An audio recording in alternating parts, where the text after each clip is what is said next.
সবথেকে বড় খবর, ক্যানিং পূর্বে প্রচারে গিয়ে বারবার বাধার মুখে পড়ছেন আরাবুল ইসলাম। বিরোধীদের স্লোগান, উত্তেজনা সবকিছুর মাঝেও আত্মবিশ্বাসী আইএসএফ এর প্রার্থী আরাবুল ইসলাম। তার দাবি, লক্ষাধিক ভোটে জিতব আমরা। অপরদিকে আইএসএফ এর নেতা নওশাদ সিদ্দিকী সরাসরি আক্রমণ শানিয়ে বলেছেন, আতঙ্কে রয়েছেন শওকত মোল্লা। তিনি আরও দাবি করেন, ক্যানিং পূর্বে পরিবর্তনের হাওয়া বইছে এবং জয় নিশ্চিত। ক্যানিং পূর্বে জমে উঠেছে ভোটের লড়াই, কে শেষ হাসি হাসবে এখন সেটাই দেখা। চলুন দেখে নেওয়া যাক কি বললেন নওশাদ সিদ্দিকী। এত ভয় দেখিয়ে, এত মানুষের উপরে স্টিম রোলার চালিয়ে সকালে মাইক প্রচার করেও আরাবুল ইসলামকে আটকাতে পারেনি। কেন বাধার মুখে পড়তে হচ্ছে? কেন? এটা তো বুঝতে হবে। শাসক ভয় পাচ্ছে বলে বাধা দিচ্ছে, আতঙ্কে আছে বলে বাধা পড়ছে। তো বাধা দিয়ে কতদিন হবে? নির্বাচন কমিশন অনেক বড় বড় কথা বলছে, সুন্দর সুন্দর কথা। নির্বাচন কমিশনকে দায়িত্ব নিতে হবে শান্তিপূর্ণ ভোট করার, আর না নিতে পারলে নির্বাচন কমিশনের ওই ধরনের ডায়লগবাজি বন্ধ করতে হবে। মানে আতঙ্কে আছে, ভাঙড় তো যাচ্ছেই, হাতছাড়া তো হয়েছে, এখন ক্যানিং আর ক্রিমিনালকে দায়িত্ব দিলে হবে এরকম? এর আগে কি ভাঙড়ে তৃণমূল ছিল না? আমার ভাঙড়ে যে তৃণমূলের নেতা তারাই তো ছিল, শুধু দায়িত্বর বন্টনটা অন্যজনের হাতে চলে গেছে। ভাঙড়ে কি এর আগে তৃণমূলের সাথে আইএসএফের মত পার্থক্য হয়নি, মতনৈক্য হয়নি? কাউকে খুন হতে দেখেছেন?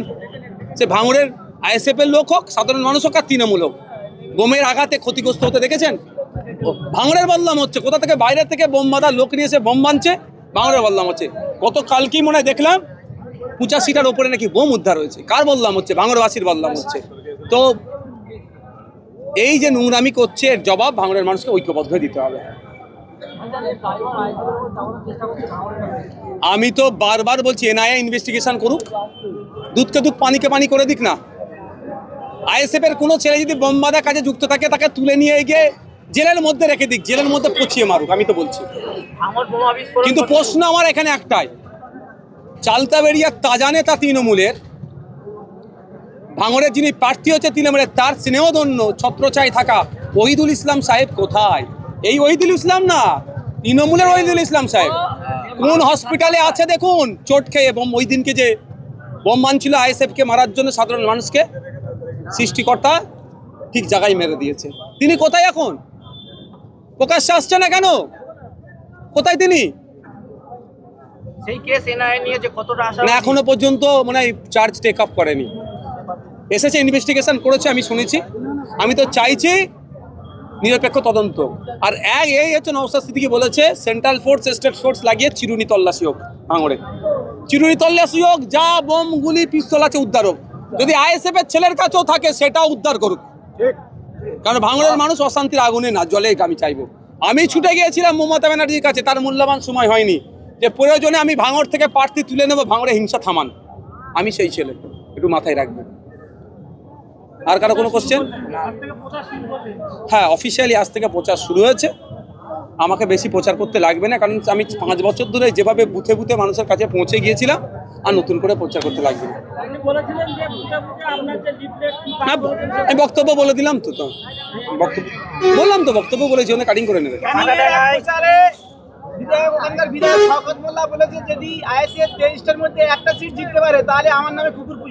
আমি একটা কথা বলবো, আমরা অত খারাপ হয়ে যাইনি কোনো মানুষের নামে কুকুর পুষবো। 1 নম্বর কথা, 2021 সালে অত খারাপ আমরা, অত নিকৃষ্ট হয়ে যায়নি, আর হবও না।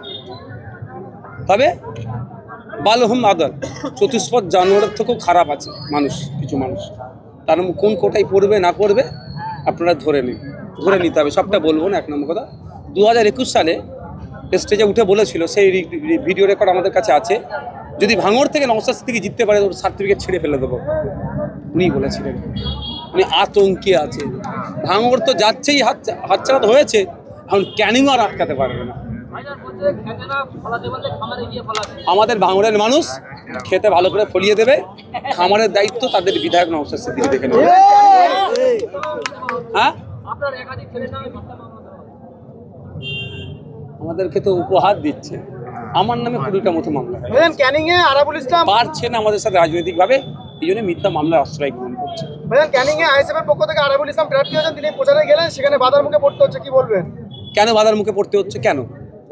এটা তো বুঝতে হবে। শাসক ভয় পাচ্ছে বলে বাধা দিচ্ছে, আতঙ্কে আছে বলে বাধা পড়ছে। তো বাধা দিয়ে কতদিন হবে? নির্বাচন কমিশন অনেক বড় বড় কথা বলছে, সুন্দর সুন্দর কথা। নির্বাচন কমিশনকে দায়িত্ব নিতে হবে শান্তিপূর্ণ ভোট করার, আর না নিতে পারলে নির্বাচন কমিশনের ওই ধরনের ডায়লগবাজি বন্ধ করতে হবে। শওকত মোল্লা বলছে যে আরাবুল ইসলাম নাকি মোস্তানি করছে ক্যানিং এ, কি বলবেন? এই পেয়ে গেছে তাই জন্য বলছি। কাটাতলায় তৃণমূল নেতা রাজ্জাকের উদ্যোগে মানে ইয়ে করছে, কাটাতলায় তৃণমূল নেতা রাজ্জাক খান ওয়েটল্যান্ডের জায়গা বুঝিয়ে পাঁচিল দিচ্ছে, কি বলছে? দেখুন, ব্যাপারটা হচ্ছে, প্রথম কথা বলি, যারা ওয়েটল্যান্ডের জায়গাকে বোঝাচ্ছে তারা দেশদ্রোহী। আমার দেশ ইরানের রামসার সাইটে 1971 সালে গিয়ে প্রমিস করেছে রামসার সাইটের অন্তর্ভুক্ত, সেখানে একটা ইঁট পর্যন্ত গাঁথবো না। রামসার সাইটে একটা ইঁট পর্যন্ত গাঁথা যায় না, সেখানে কীভাবে হচ্ছে? বেঁওতা টু বামনঘাটা, ওখানকার মানুষের সাথে কথা হয়েছে, কাগজ রেডি হচ্ছে, আমি মামলা করবো। এবং বলেছি ওদেরকে, আমি বিধায়ক হওয়ার ভোট চাওয়ার জন্য বলছি না, কাগজ সব রেডি করছে, মামলা করব। যারা 20 বছর 30 বছর 50 বছর 100 বছর আছে, 2 ভাই ছিল, 2টো রুম, 4টে ছেলে হয়েছে, একটা এক্সট্রা রুম করতে পারছে না। মহিলারা টয়লেট করবে, টয়লেট তৈরি করতে পারছে না, যায় ওখানে টয়লেট করবে, পানির কল পুঁতবে, সেটা মুছতে দিচ্ছে না। আর ওখানে ঘিরে বড় বড় প্রমোটিং হয়ে যাচ্ছে, কিভাবে হচ্ছে এটা বন্ধ করতে হবে। এই জন্য আমি মামলা করব, আটকাবো। এই রাজ্জাক মানে উদ্যোগে কেউ ছিল যে আদিবাসীদের জমি দখল করা, অনেক অভিযোগ আছে এদের ওপরে। আদিবাসী, দলিত, মুসলমান এরা কাউকে ছাড়ছে না, ওয়েটল্যান্ড পর্যন্ত এরা ছাড়ছে না। কিন্তু দুর্ভাগ্য, শাসকের ছত্রছায়া আছে। তৃণমূল কংগ্রেসের সিম্বলকে সামনে রেখেছে, মমতা ব্যানার্জি, অভিষেক ব্যানার্জির ছবিকে সামনে রেখে যত রকমের অন্যায় কাজ করছে। প্রশাসনকে বলবে একটু কঠোর হন, নাহলে কিন্তু এর উত্তর আপনাকে দিতে হবে। এপিক নাম্বার মারার পরে সেখানে দেখা যাচ্ছে ডিলেটেড, কিন্তু অভিষেক বন্দ্যোপাধ্যায়ের এপিক নাম্বার মারার পরে দেখা যাচ্ছে অ্যাডজুডিকেশন, কি বলবেন? এখন গত রাত্রিরে মনে হয় পশ্চিমবাংলার একাধিক মানুষের ওই আন্ডার অ্যাডজুডিকেশন হয়েছিল। আবার কেউ মানে এগুলো করছিল নাকি এটা টেকনিক্যাল এররের জন্য। আজ থেকে মনে হয় ওই কথাটা নেই। এবার কথা হচ্ছে, একটা কথা আমি বলবো, বিরোধী দলনেতা শুভেন্দু অধিকারী হতে পারে বা অভিষেক ব্যানার্জি হতে পারে, ব্যক্তিগত লড়াই আমার কারোর সাথে নাই। রাজনৈতিক লড়াই, রাজনৈতিকভাবে এদের বিরুদ্ধে আমি লড়ি। কিন্তু এতটুকুই, আর্টিকেল 326 ভারতবর্ষের সংবিধান ভারতীয় নাগরিক 18 বছরের ঊর্ধ্বে ভোটদানের স্বাধীনতা দিচ্ছে। কোনো রকমভাবে ওই স্বাধীনতা কেউ কেড়ে নিতে পারবে না। তা কেড়ে নেওয়ার চেষ্টা হচ্ছে, আমরা আইনি লড়াই করছি, কলকাতা হাইকোর্ট থেকে দিল্লি সুপ্রিম কোর্ট পর্যন্ত। লাস্ট কোশ্চেন, বাচ্চাটাকে সরিয়ে দাও না ক্যামেরার সামনে। বিরোধীরা বলছে যে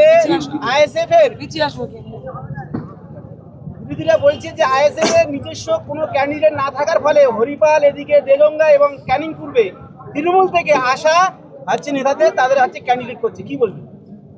আরেকবার বলেন।